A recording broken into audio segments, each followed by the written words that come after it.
Welcome to the major regions of Egypt.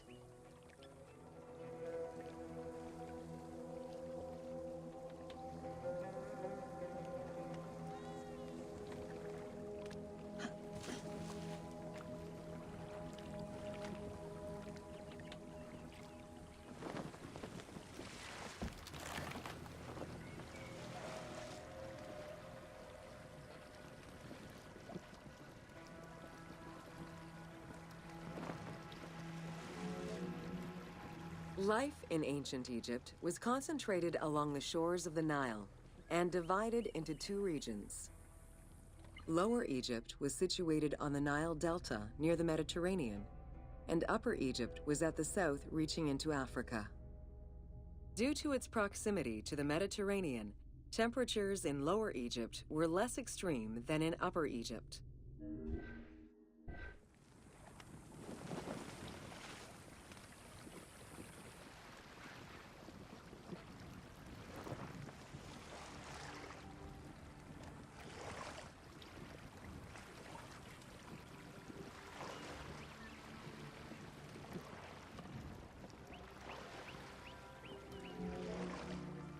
Until 3100 BCE and the unification of Egypt, each region had its own pharaoh and crown.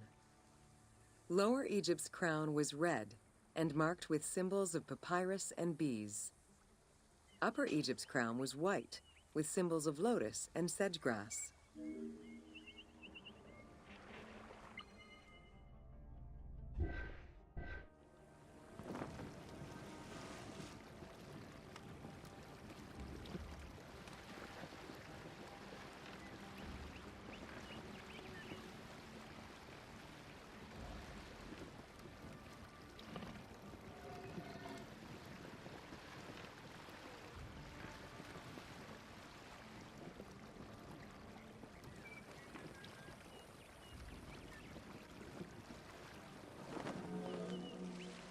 Both regions had competing major cities, most notably Memphis in Lower Egypt and Thebes in Upper Egypt. There were different religious cults in both regions, each worshipping their own major gods.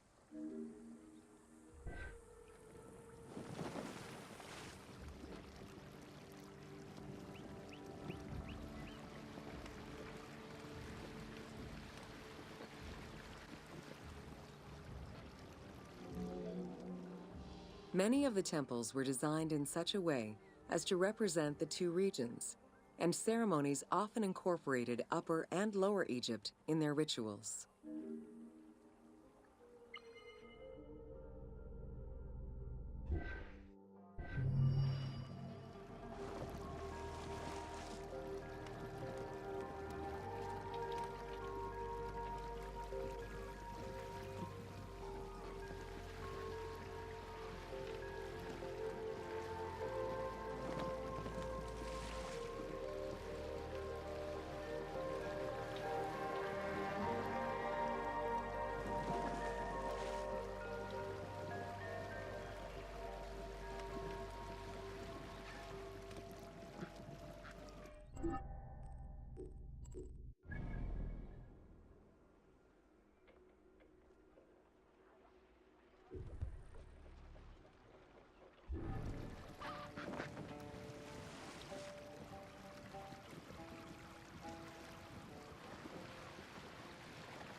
تبقى قوت امني بوخيات عمت شوف مني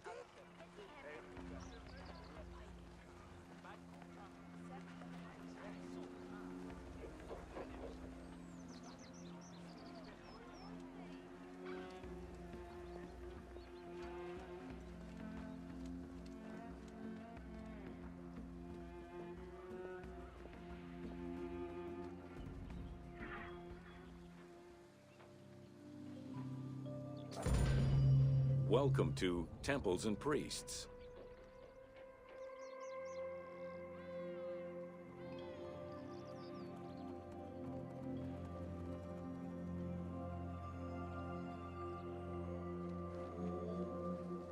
From its foundation, the city of Memphis favored worship of the god Ptah. The main temple of Ptah was known as Hutkapta, meaning Palace of the Ka of Ptah. The name of the temple, translated into Greek as Aegyptos, would eventually evolve into the modern name Egypt.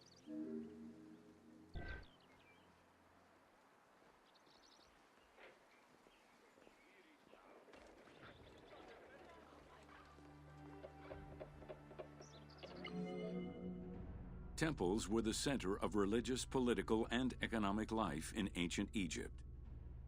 These sacred places were viewed as the literal home of gods and goddesses. Every aspect of them required care and reverence, all of which was accomplished through elaborate ritual.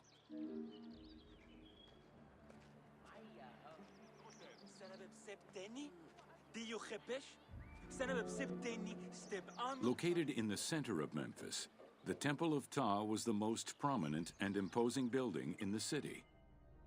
The long walkway leading toward the temple, known as Dromos, was guarded by rows of sphinxes. The entire sacred area was designed to keep the statue of the god protected, deep within the sacred enclosures that surrounded it.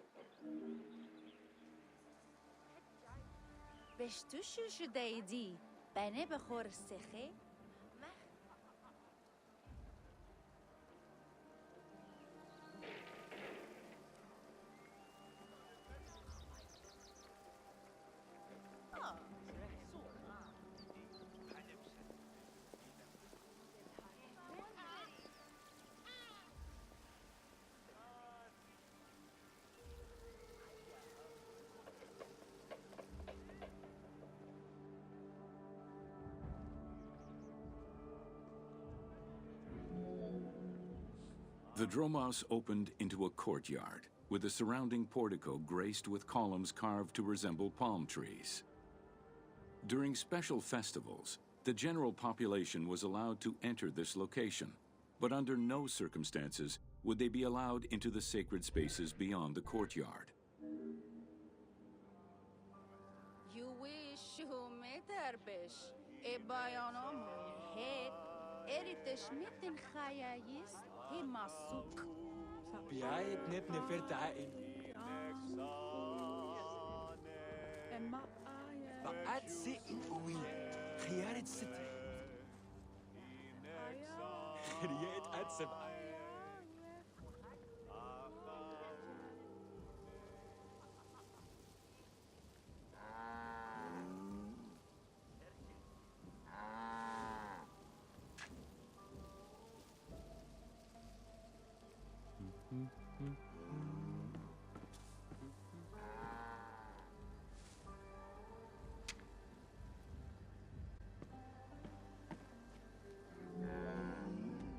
The Memphis Alabaster Sphinx was discovered in 1912, almost completely buried in water and sand.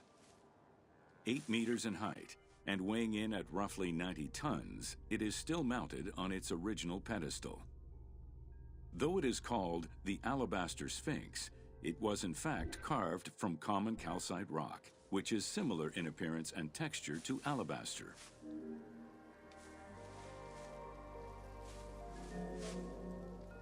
Erosion has destroyed the original engravings, making it difficult to determine when it was created.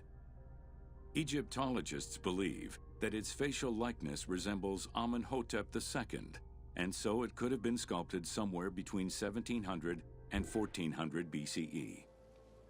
It is believed that this monument once stood outside of the Temple of Ptah and was integrated into subsequent extensions to the complex.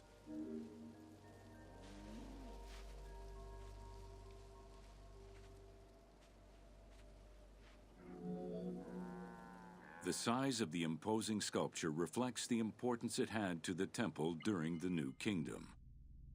This Sphinx is one of the few remaining artifacts from the ruins of Memphis to survive.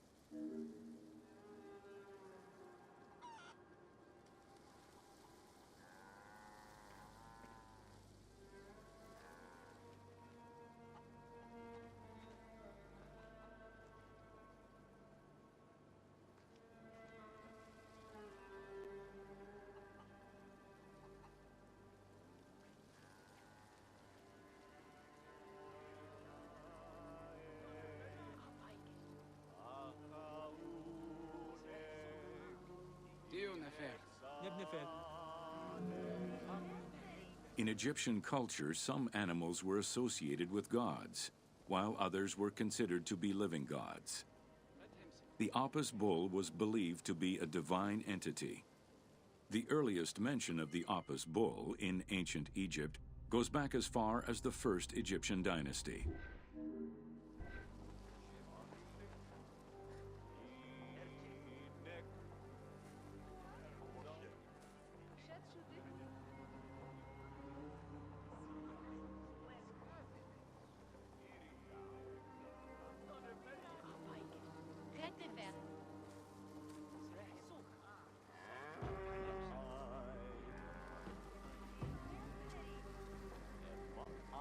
Was nefer.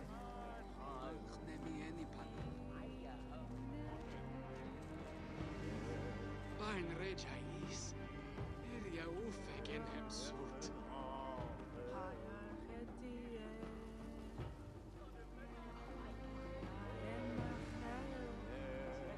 Dio nefer. Kemban medu necher. Muhib wi I ori da ayu sep. In khwa I.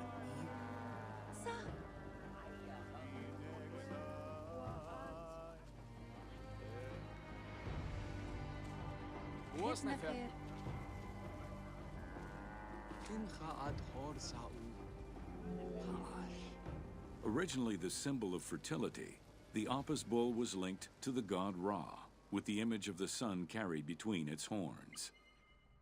Later it was associated with Osiris, the ruler of the underworld, thus becoming the funerary divinity Osorapis. During the 18th dynasty in Memphis, the Apis bull's association with the city's deity earned it the title Herald of Ptah. The Apis bull was so revered that even Alexander the Great, upon his arrival in Memphis, gave honor to Apis.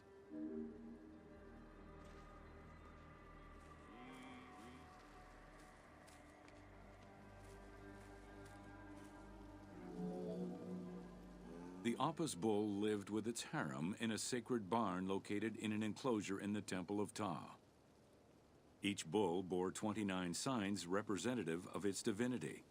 Among them, the bull had an eagle-shaped mark on its back, a double tail hair, and a scarab-shaped mark under the tongue.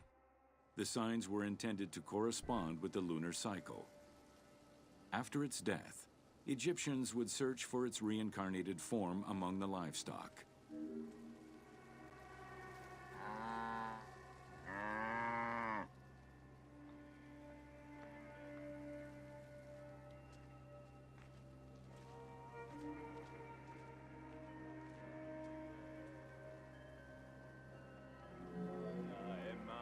Like other living divinities, the mortal incarnation of the Apis bull was prayed to, and when it died, it was given a luxurious funeral, which included mummification.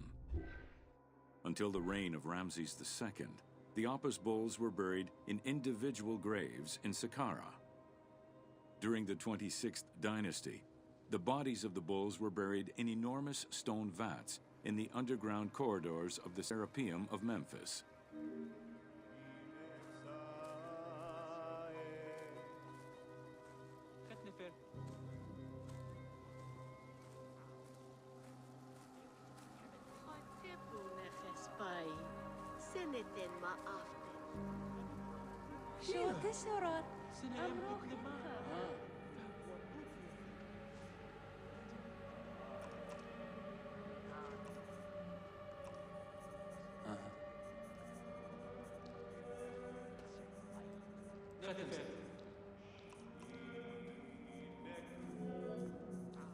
Ancient Egyptians believed that temple rituals were essential to maintain order in the cosmos and allow communication between humans and gods.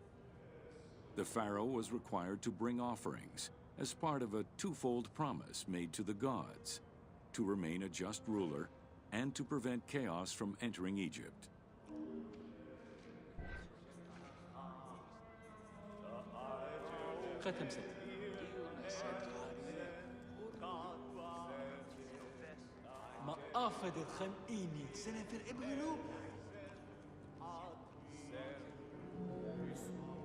Details of the ceremonies found on temple walls provide a thorough overview of the stages of the daily ritual.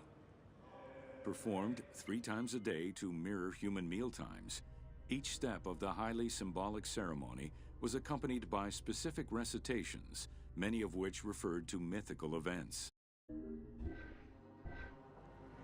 نخبت أهسعد يؤيه خمخت تشت بعين الجن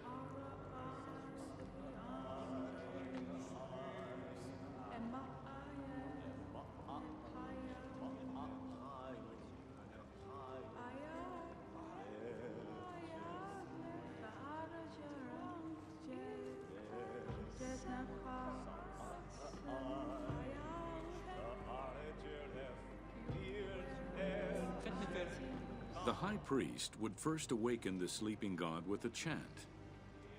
Then the seals of the shrine's doors were broken and the bolts drawn back. The act of swinging open the doors was a symbolic gesture where sight was granted to the deity. The priest would then bow and kiss the ground.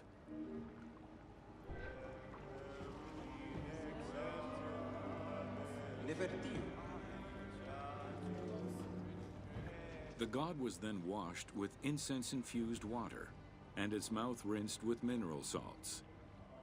The cleansing was followed by adorning the statue with jewels and royal garments. The final ritual required the priest to sweep away any footprints in order to prevent evil from approaching the god.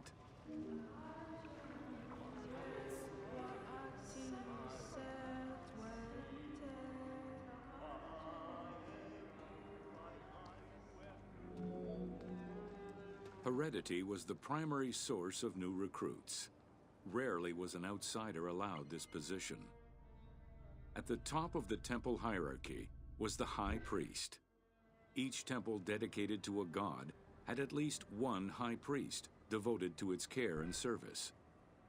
During the Ptolemaic dynasty, one family held the position of high priest in Memphis for almost 300 years.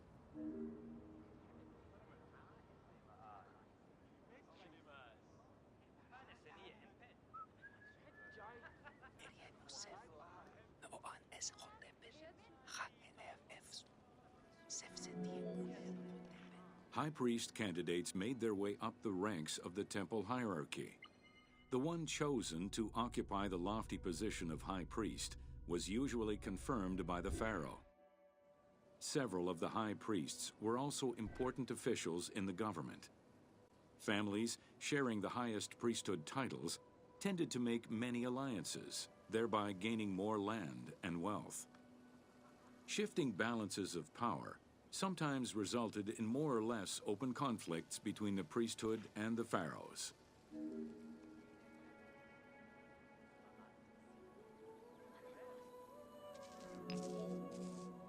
In the 21st dynasty, Thebes became the capital of an almost entirely theocratic government.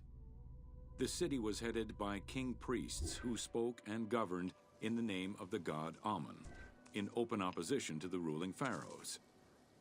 These king priests caused a massive decentralization of power, known as the Third Intermediate Period.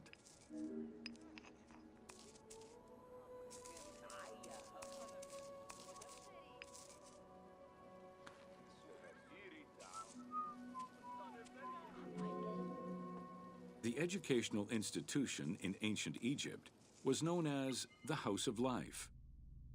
Attended by the offspring of the elite and the clergy, it was a place tailored to the social status of its attendees. The earliest references to this type of institution date back to royal decrees of the Old Kingdom.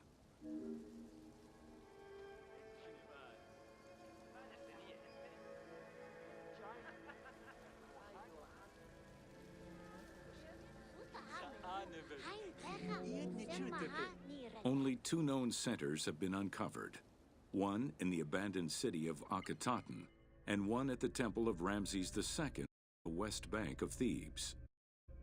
Inscriptions in those locations, mentions and titles of people were connected with the House of Life, such as a chief physician and many scribes.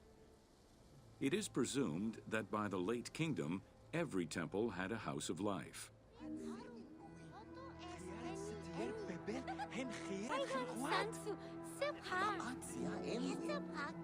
The House of Life offered training for the elite, destined for occupations such as astronomers, doctors, veterinarians, diplomats, architects, translators, or theologians. Some institutions focused on specific disciplines, making them a central hub for the country.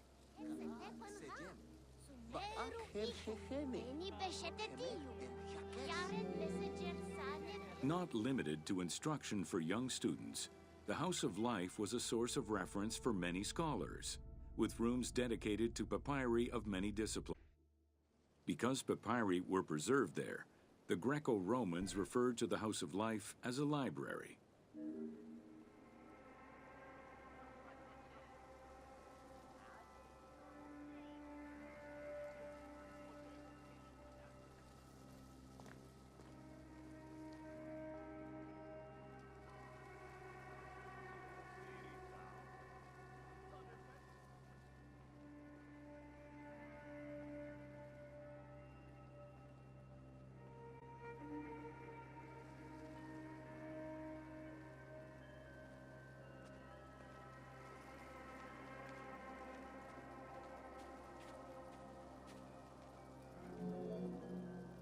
Ancient Egyptian economy was based on an unequal system of redistribution of goods. The state of Egypt collected the crops, and the temples distributed them throughout the provinces.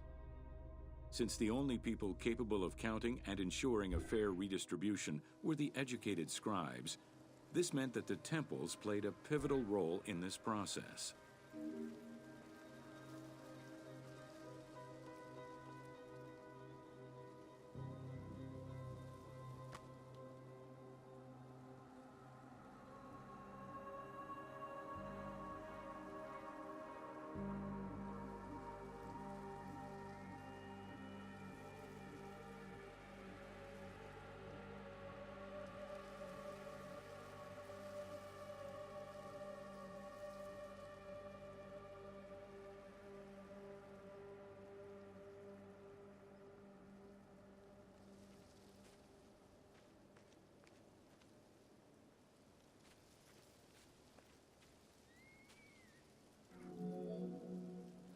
There are records of pharaohs making offerings of large tracts of land and animals to temples in order to maintain their favor. Ramses III offered generous gifts to the Temple of Amun in Karnak in this manner.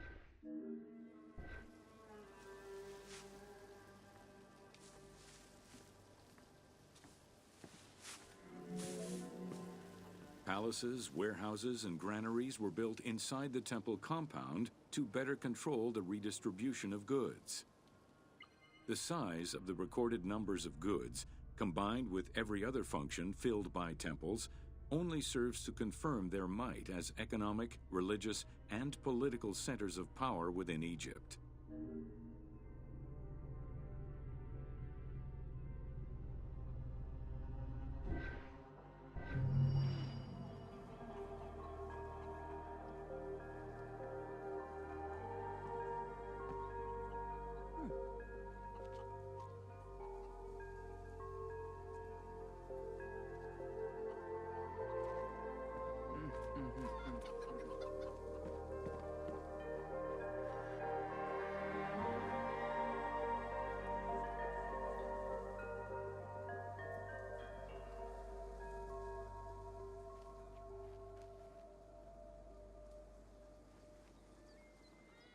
It's not the heat that gets you.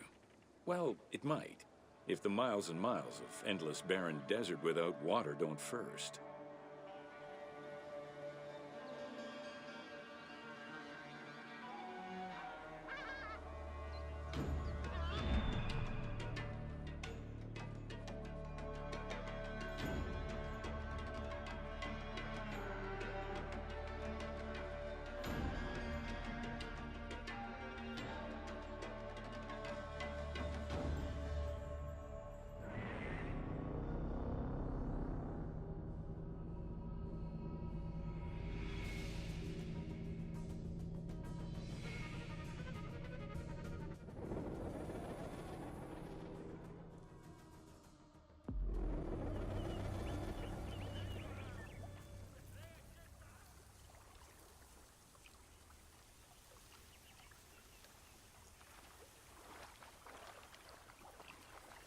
Shemi Eheschem! An Herrier Mechat!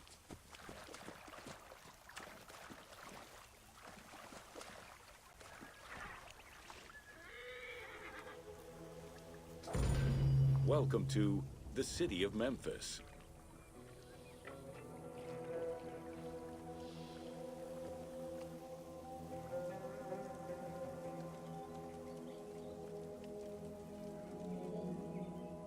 Throughout all ancient Egyptian periods, cities had one thing in common. They were situated along the Nile's shores. Cities were often designated for government or for worship. Major cities had several temples dedicated to numerous gods and goddesses. Egyptians referred to the organization of their cities as a sepat, or later on by the Persian term nome. There were 20 sepat in Lower Egypt and 22 in Upper Egypt. The capital city of ancient Egypt changed many times over the periods.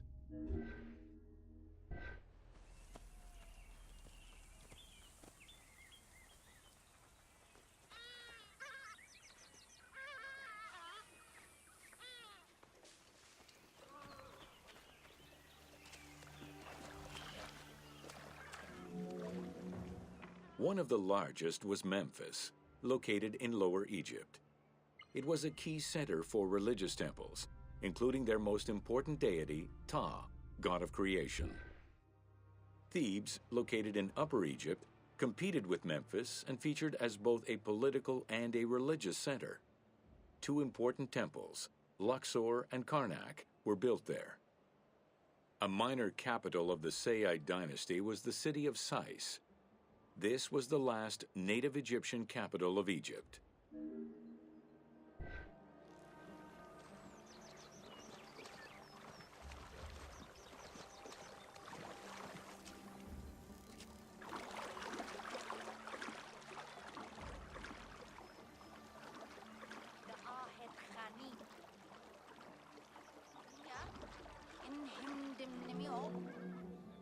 During the Third Dynasty, under Pharaoh Djoser, Memphis became the first religious and administrative capital of Egypt. Even when the political capital of Egypt decentralized itself, pharaohs were crowned in this sacred city in order to legitimize their ascension to the throne, up to and including Alexander the Great. Though little remains today save ruins south of Cairo, we can guess at the structure of the city, which stretched up to 5 kilometers in length and 2 kilometers in width.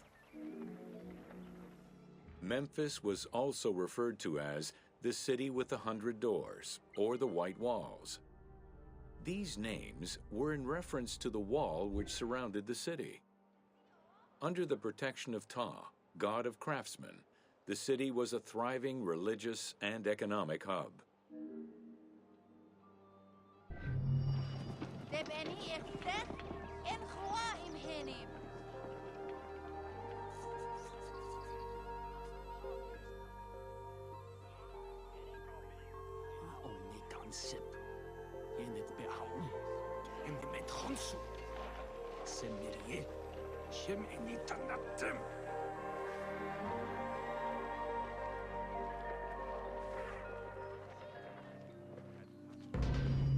Welcome to Artisans of Ancient Egypt. It was under the watchful eye of Ptah of Memphis, the god of craft and architecture, that ancient Egyptians developed the unique rendition of the world they lived in. However, it is vital to understand that their view of art and those who created it was likely very dissimilar to the modern concept of the word. Instead of artists, the creative culture had skilled and respected artisans. The most significant categories of specialties for crafters were drawing, painting, sculpture, and metalworking.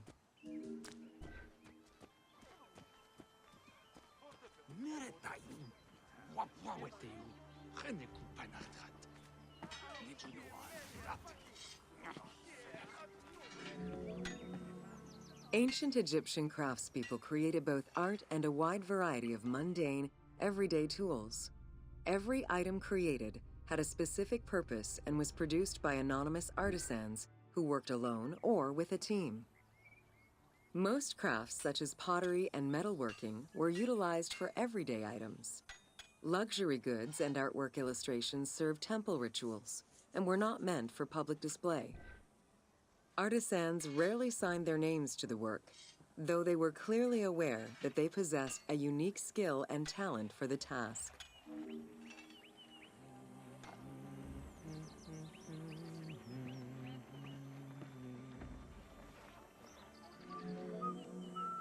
Art, in all its forms, has offered not only a practical insight into the way ancient Egyptians lived, but in how they viewed the world and their place in it. The balance of order and chaos was crucial in both the physical and the metaphysical universes. As a result, their art appears to follow a strict set of stylistic conventions that supported this worldview. From households and palaces to temples and tombs, pottery, papyrus, and textile items were essential to the everyday life of ancient Egyptians.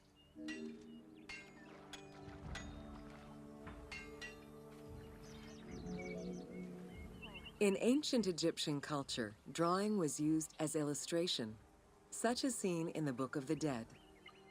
It was also the first step in the creation of a relief, painting, or statue. Two-dimensional representations were concerned with order and form, and were intended to honor gods and promote the transition of the soul to the afterlife.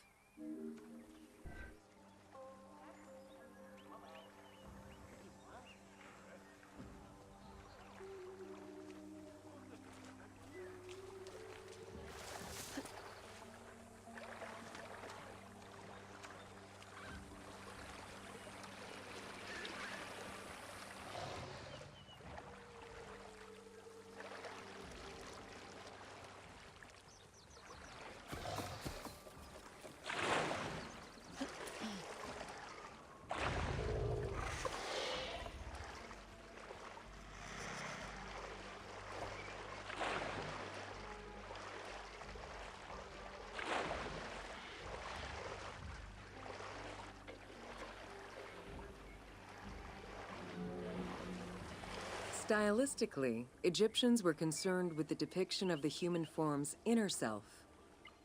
As such, artistic representations were not concerned with realism, but rather with idealized youth and perfectly harmonious visuals.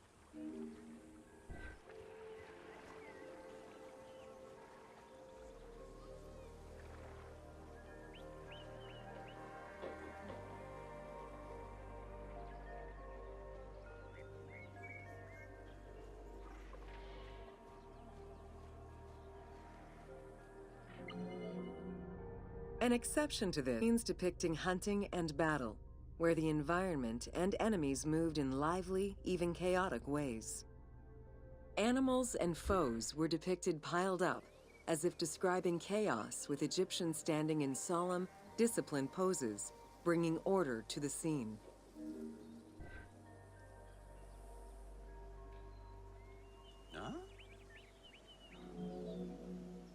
Reliefs could be either in high relief or low relief. Either method required a surface suited to the desired technique. Preparation of the surfaces differed depending on the quality of the rock. A quarried block only needed a simple smoothing. Rough-cut rock monuments, such as those found in tombs, required more work. Often the surface was coated in plaster before being sculpted.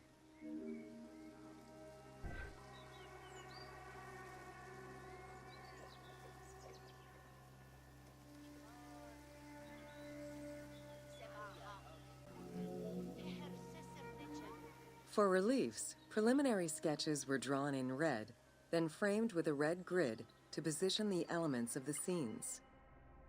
Corrected sketches were in black, and once approved, the scene was ready to be carved. This method likely explains the name given to relief makers, the one who draws the outlines.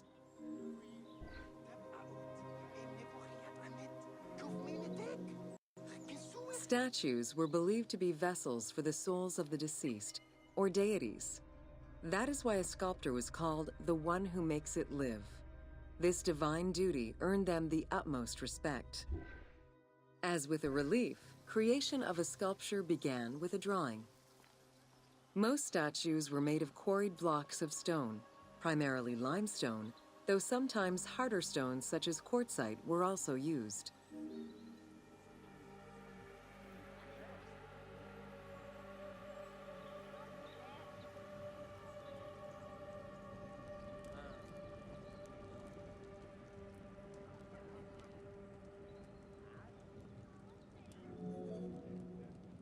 In ancient Egypt, the profession of crafter was organized and relied on a specific hierarchy.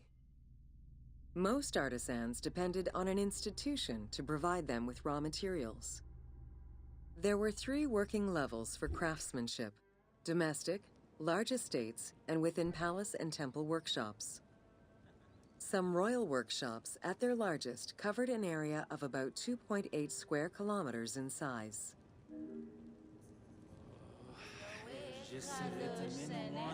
At the domestic level, most Egyptians were craftspeople to a greater or lesser extent. The ability to repair tools was a daily necessity. Crafted everyday items could also be bartered for at the local market. Artisans with skills but lacking in resources worked at large estates, where the elite provided them with space to work and raw materials. The most skilled artisans were employed in royal or temple projects and benefited from a special status. They were provided with good workspaces and considered to be highly skilled.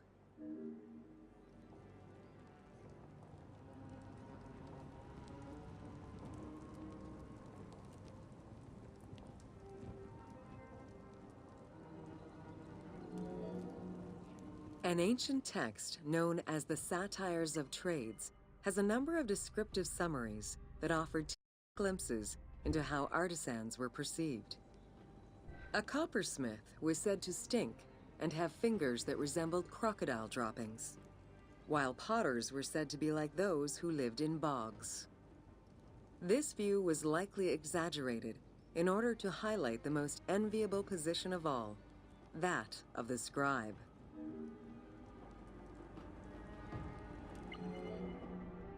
Located near the Valley of the Kings, Deir el-Medina was a settlement created by order of the king to honor the most skilled artisans. Its name translates as the Monastery of the City. Allocated a house on the initiative of the king, these craftsfolk were regarded with respect and referred to as the royal artisans. Those who lived there worked on the tombs in the Valley of the Kings and its surrounding temples. Archaeologists believe the site was home to skilled and respected artisans for over 400 years. It is considered one of the most important discoveries relating to Egyptian daily life. While much of the focus of Egyptian archaeology was on its kings and queens, it wasn't until the excavation of Deir el-Medina that Egyptologists were given a valuable window into the community life of ancient Egyptian artisans. My kingdom for a glass of water.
خروية طيب، تبقى physician قرخ قرخ. بوخيات عمد شوف مين تك كسوي خير قس يمنتي بشتوشو شدايدي بني بخور السخي مخي سوباني ميني سخيت وسخي هتري سوغي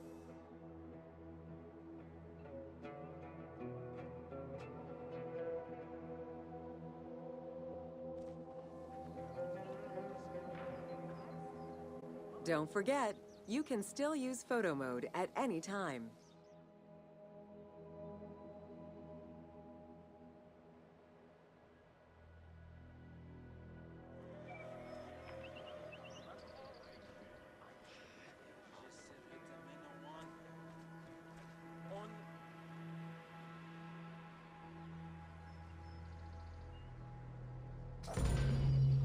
Welcome to Mummies of Ancient Egypt.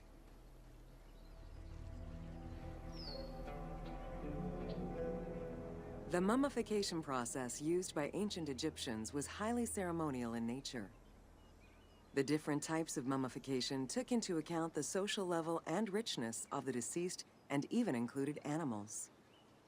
The most expensive was that reserved for the pharaoh and the royal family, as well as some of the wealthy members of the court.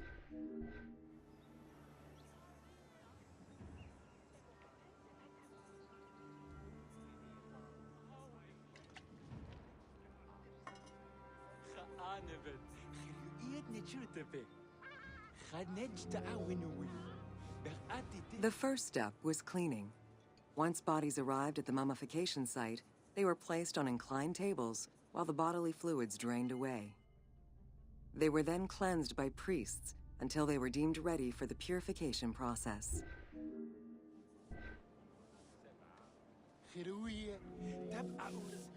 The purification of the body began with a libation from sacred water. The priest then fumigated the body with terebinth resin. After the ritual cleansing, priests used oils, spices, and all kinds of essences to further purify the body of the deceased. Finally, all body hair was meticulously removed.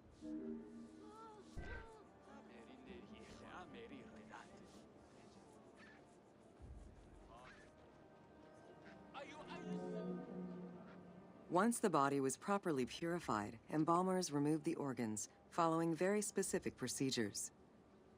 First, the brain was extracted by inserting a spoon through the nostril to break the ethmoid bone. Then, using a spatula, the pieces of the brain were removed as thoroughly as possible. What matter remained was extracted after a process of liquefaction, achieved through the use of a caustic liquid. The cranial box, once emptied, was rinsed and disinfected with palm wine, and then stuffed with strips of linen cloth and liquefied resin.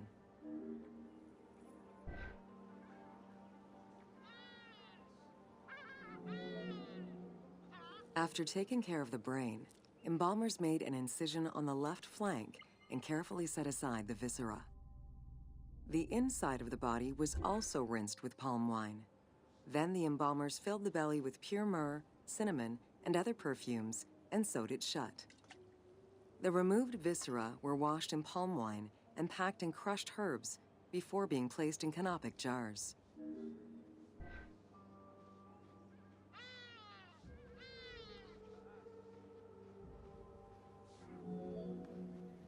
Canopic jars were placed close to the sarcophagus or kept in a chest nearby. At first, the viscera were wrapped in tissue and placed in the vases. As the ritual requirements became more elaborate, ointments, spices, and even water and natron were added to the process.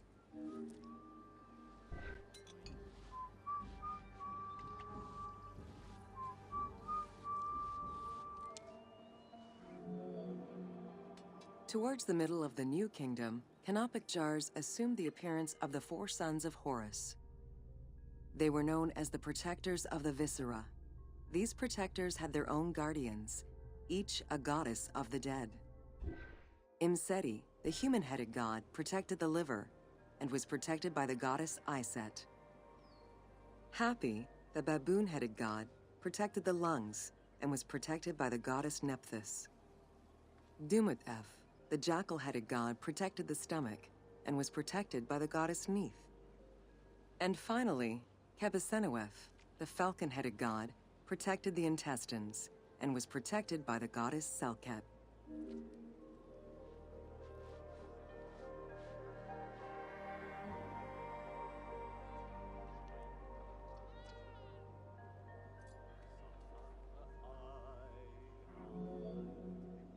Natron is a naturally occurring mineral found in evaporite. These sedimentary rocks are made up of mineral salts and were generally mined from lake beds in Egypt.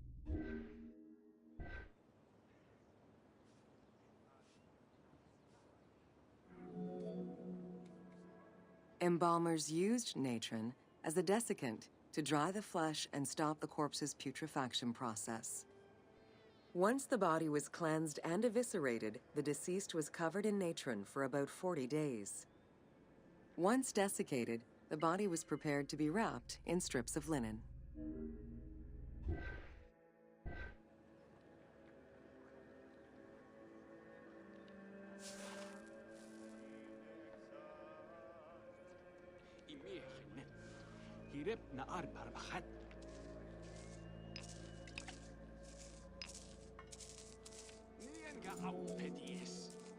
Once the body was fully desiccated by the natron treatment, embalmers oiled, painted, and sometimes even added hair extensions or a wig. They often used a henna-based antiseptic preparation to give the body a more colorful and lively appearance while preparing it to resist molds and fungi.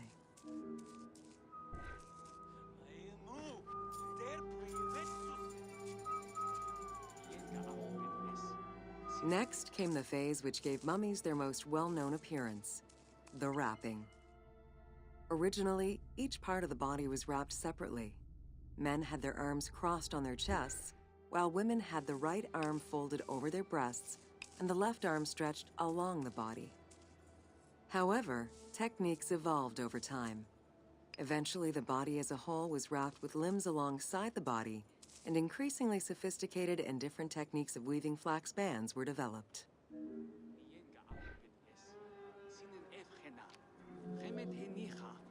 In addition to the jewelry and amulets arranged on the skin of the deceased, amulets were also carefully inserted into the weaving of the linen strips. Each amulet was linked to a myth or to an ideological belief related to rebirth.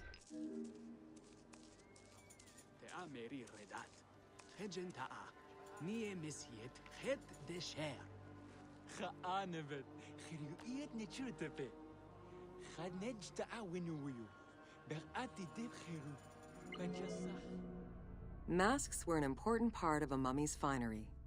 Early wooden funeral coverings were very expensive, however, and soon replaced by masks created through a technique known as cartonnage. Masks fashioned with this method were created by laying several layers of linen or papyrus pulp on a base made of mud or straw. Cartonnage was used for more than funerary masks. Ornaments and the animal coffins of the late period were also made in such a fashion.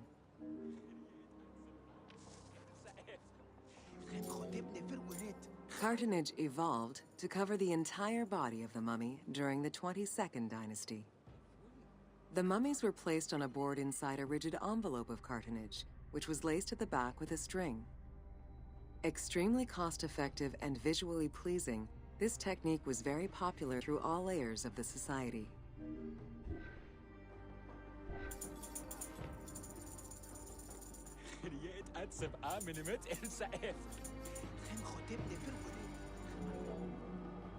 Cartonnage envelopes were usually covered with inscriptions and polychrome decorations, specifying the names and titles of the deceased, scenes depicting daily life, or decorations specific to the funerary world. This was a true gift for Egyptologists eager to study the funerary rites of the ancient Egyptians. Once the mummy was properly wrapped and adorned, the embalmers proceeded with the ceremony of the opening of the mouth. A vital step of the funerary process, this ceremony was meant to bring back to life the deceased themselves or an object representing the deceased.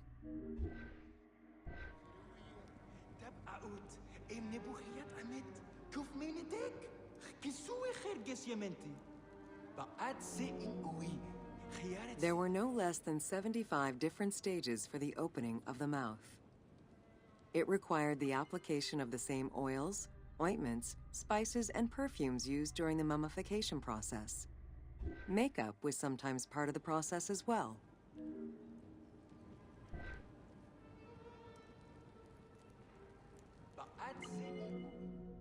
The last stage of this long ritual was the act of touching the mouth with the adze to symbolically allow the breath of life to infuse an inert body.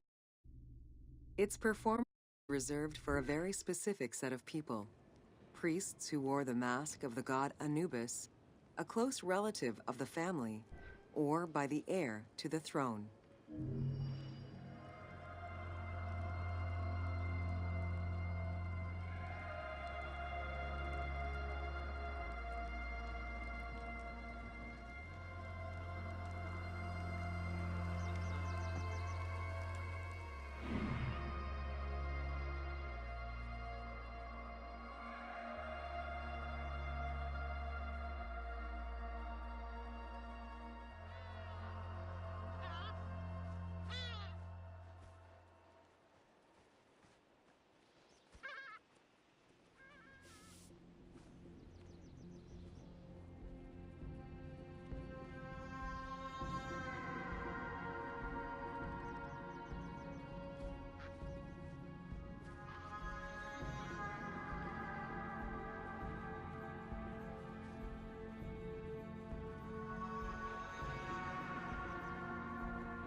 My kingdom for a glass of water.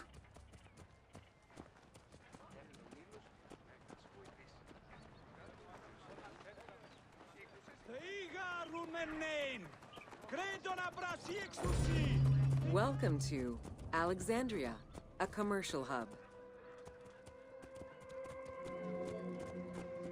The ports of Alexandria were a major commercial hub, effectively connecting Egypt with the Mediterranean regions and beyond. A tremendous amount of materials and goods flowed through the city on a daily basis. The large port market was called the Emporion. It was there that merchandise was traded by the ship owners, called Nakliros.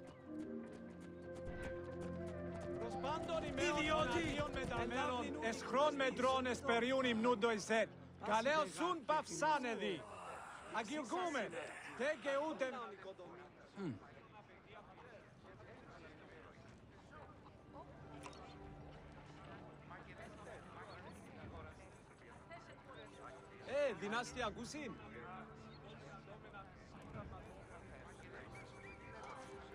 Άνθρωπε αγάθε, ακούει με, ουδέ πως δυνάστε.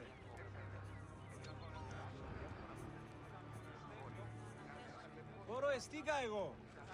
Σίγα μη ερηνίχκε.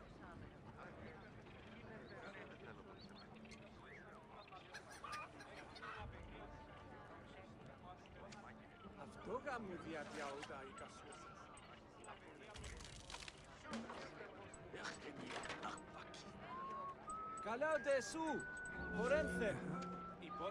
Food and other artisan work streamed out of Egypt. Ceramics, glass, golden rings, and minted coinage. The local potters, using traditional Egyptian techniques, competed with those from abroad, and the textile industry flourished. What Egypt did not produce itself was acquired through trade, using local resources such as wheat and papyrus. Most sought after was pine wood from Syria, iron and marble from the Greek islands, gold from Spain, and exotic fruits from Europe. All this commercial activity contributed to the already decadent wealth of the city.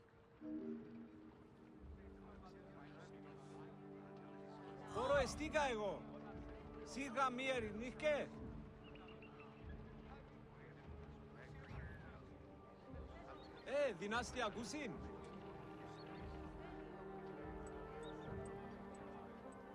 Καλά ότε εσού, χορένθε.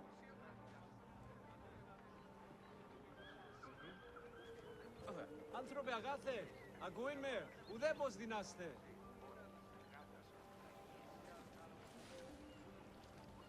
Οι αγοραστές διώκουν συμπέσιν την τιμή του αλευτού.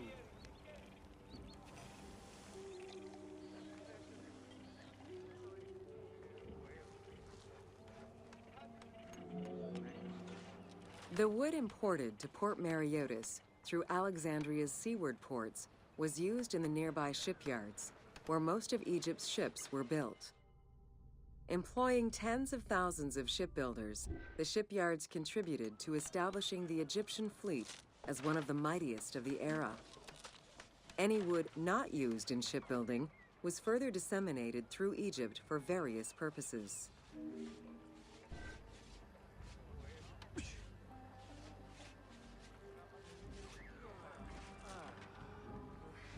Αυτά δεν σβαίνω, πάλι είναι ιδιώτη,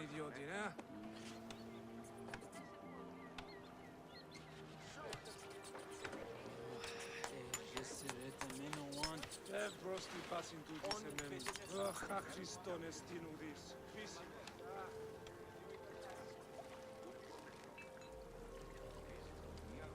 Είστε στην γειτονίων ημών συμφόρη. Θάλας αυτός δυστύχης και γίνει αυτού. Της χρημάς η πάση απολέσεων εν παίχνει πεσόρισμος. Αχ, βίον ου έστι τούτος.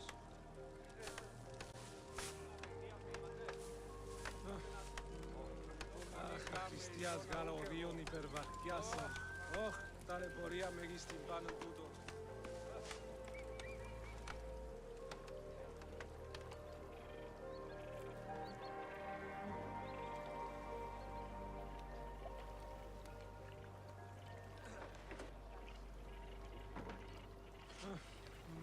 Υπομονή γάμε η ζώνα ούτε εγώ. Όχ, αφρόνες παντού χορθέν. Αχ, ούτε στην παρελθόντος χάμε. The southern port of Lake Mareotis was the biggest in Alexandria. Save for a branch angling westward, size in the Ptolemaic was roughly 40 to 50 from north to south. Its waters were maintained by a steady runoff from the Nile. In addition to the lake, a man-made canal was created to assist in the transfer of goods from the city to the port using barges, though it is not represented in the game due to its size.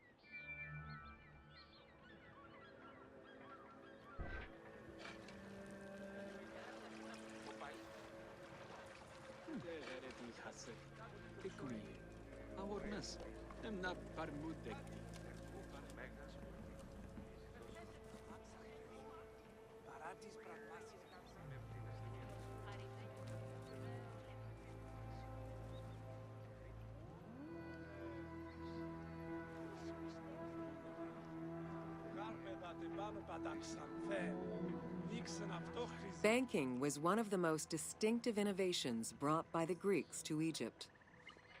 The centerpiece of Alexandria's wealth was the royal systematization of taxes on almost everything.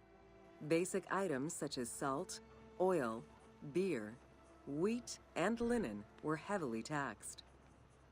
As a result, the royal treasury of Alexandria was able to ensure the economic stability of most of the administrative areas of Egypt.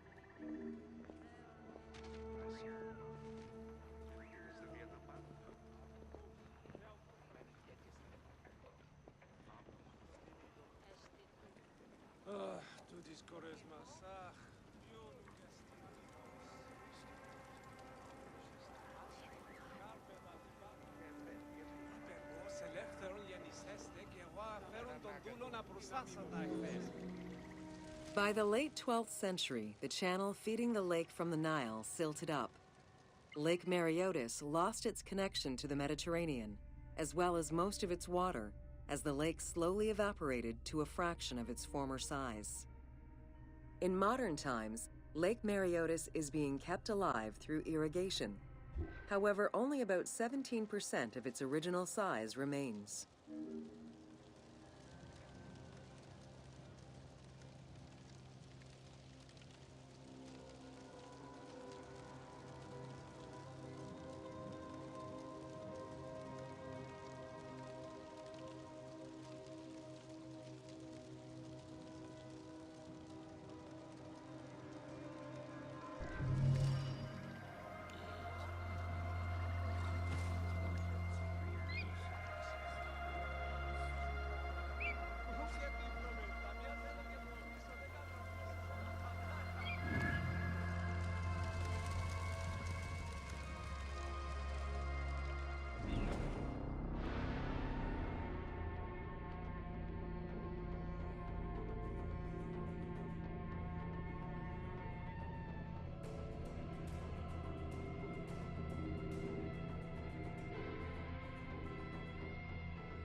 Welcome to the Panean.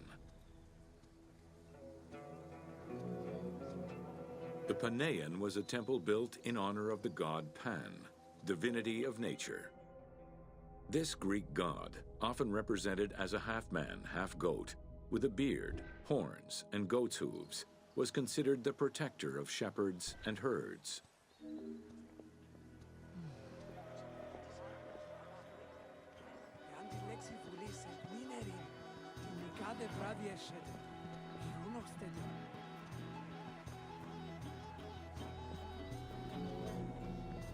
Pan's attribute was his namesake musical instrument, the pan flute. His temples were usually located in caves and on high mountains, and were frequented by shepherds. It is likely that Mediterranean cults adopted the imagery of Pan to symbolize the Christian devil.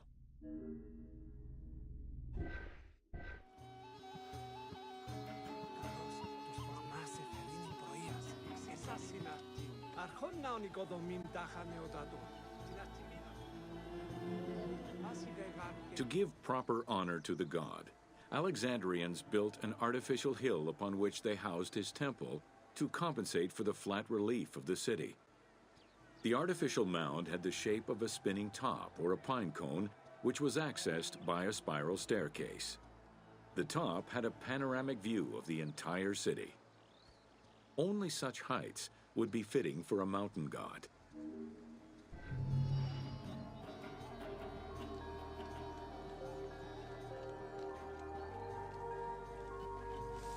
Ακούσουν τούτο, Δευτέραν και Τρίτην ερωμένοι σε επισκέπτες.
Απολαμβάνει τη μετέρων διαβίου.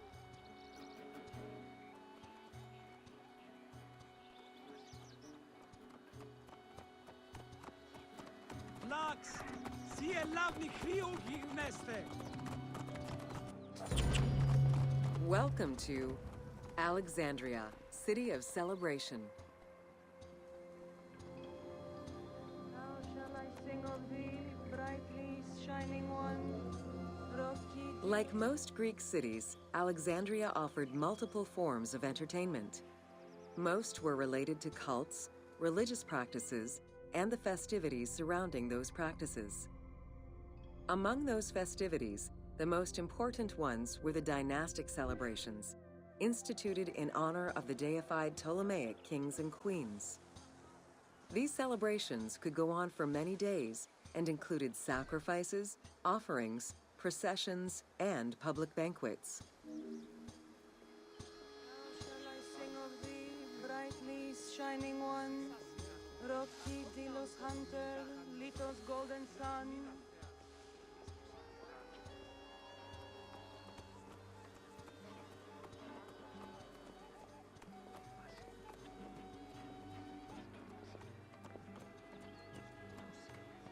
Ο καλός έβγε.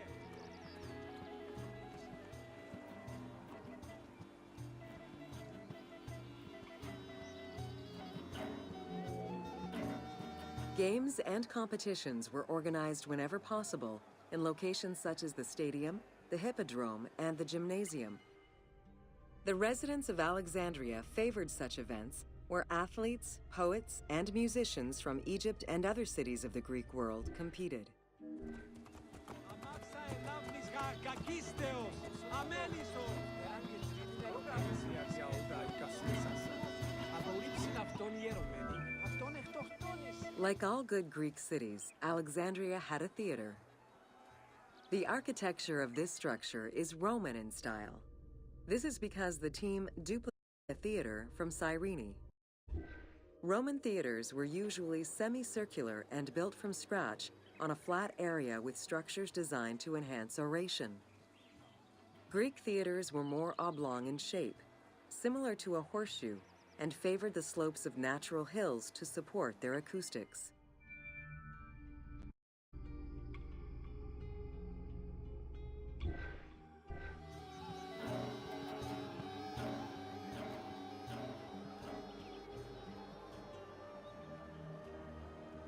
Είστε στη γειτονία ημών συμφόρα. Άλλας αυτός της τύχης και γίνει αυτού. Της κρυμάς υπάσει απολέσον εφέγνη πεσόγα μου διαδιαούτα. At the theater, one could witness the plays of contemporary comic and tragic authors. The play you are witnessing below is Menander's Dyskolos, more commonly known as the Grouch, a late and popular entry in the Greek comedies.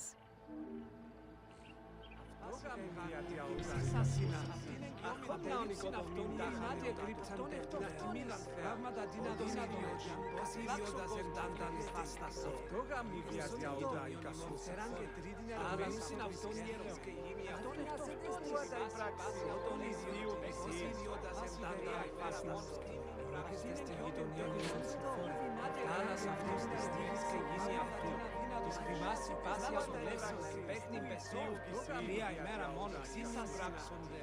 Απόλυψαν αυτόν ιεράχανιότα. Αυτόν εκτοχτών ατιμίδα απολύψαν αυτόν ιδιώτη. Αυτόν εκτοχτών ηφάστας. Ότον ιδιώτη. Πώς είστε μέγαν τάνταν φάσικα. Άλλας αυτός ληξίσας είναι. Αχόν να ονικοδομήν τάχανιότα του. Την ατιμίδα. 3 things are necessary when exploring Egypt: water, a good camera, and an omnipresent voice coming from nowhere.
Welcome to the Hippodrome of Alexandria.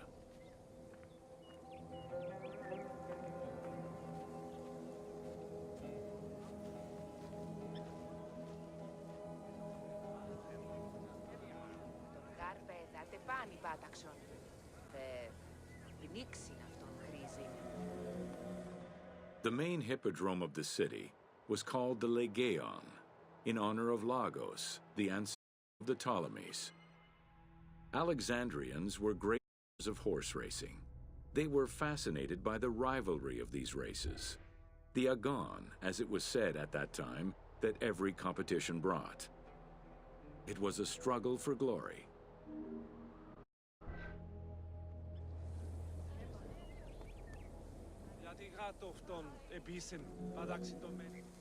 The most important chariot race was the Tethrypon.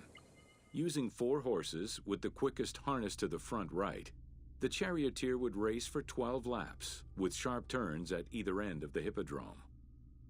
The victors were crowned with garlands of olive and received prize money, but the most sought-after reward was to be acclaimed by the works of poets, such as Callimachus and Pindar.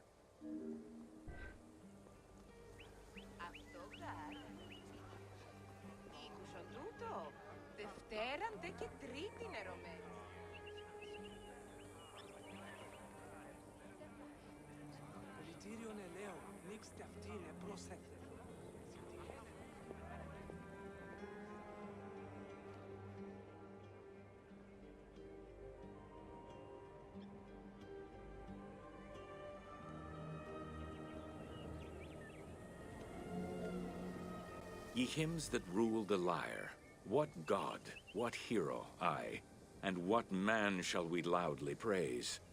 Verily Zeus is the lord of Pisa, and Heracles established the Olympic festival, while Theron must be proclaimed by reason of his victorious chariot with its 4 horses.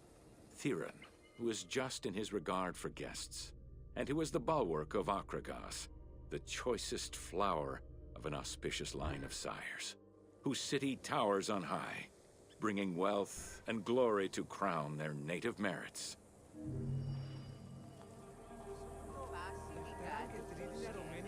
Αυτή είναι και η μόνη τέχνη που δύναται εκπληκτήνεγε πλέον. Πράγματα τεινά αδύναμη πλάξιμος μουσικού τέστη. Ενοίκεστε στην γειτονία ημών συμφόρη. Θάλασσα αυτός της τύχης και γίνει αυτό. Σκευάσει βάση από λέξεις σας συναπεσόν. Αρχονία ημέρα μόντα χανεοτάξονται. Τρατιμίδα φέρα. Δυσκριματιάν κατέσκα. Λέτε δεικνύει. Τα χανεοτάτων. Η Αρτέμιδα εοικαστές του γειτνίου ημών συμφορέ. Θάλασσα αυτός. Δυστυχήστε και γυνία. Ήκουσον τούτο. Δευτέραν δε και τρίτην ερωμένη σε βρισκέθεων. Μα δίνησε της τι αυτά πράξη. Εοικαστές του γειτνίου ημών συμφορέ. Θάλασσα αυτός. Δυστυχήστε και γυνία. Φωνή μου εμού ανήρκεται. Σημάντε δουνε.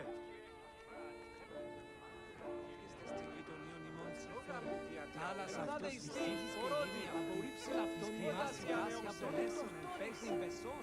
Όντων η ημέρα μόνο σκυλιώντας εντάντα νυφάστασον. Εξίσας άσυν άρτη.